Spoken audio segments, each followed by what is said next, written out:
வணக்கம். நான் Sujatha, house wife. வீட்டில் சமைக்கிற காய்கறி தோல்கள், விதைகள் எல்லாத்தையும் கொண்டு வந்து மீதி இருக்கிறது எல்லாத்தையும் செடிங்களுக்கு கொண்டு வந்து போட்டு அதனால் அந்த செடியில் வந்து மண்ணோட தன்மை வளம் வந்து அதிகமாகறதுனால செடியில் நல்லா செழிப்பாக இருக்குது எங்கள் வீட்டில். இதனால் மண் வந்து இன்னும் வந்து கெமிக்கல் இல்லாமல் செடியெல்லாம் நல்லா பெரிய பெரிய பூக்களாக நல்லா வளமாக வளருது.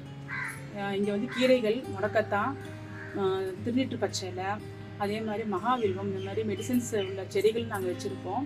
அது இல்லாமல் நிறையா காய்கறிகள், கீரைகள் எல்லாமே வருது. நான் போடுற விதையினால் இங்கே வந்து வெள்ளரிக்காய், பரங்கி செடி எல்லாம் முளைக்குது.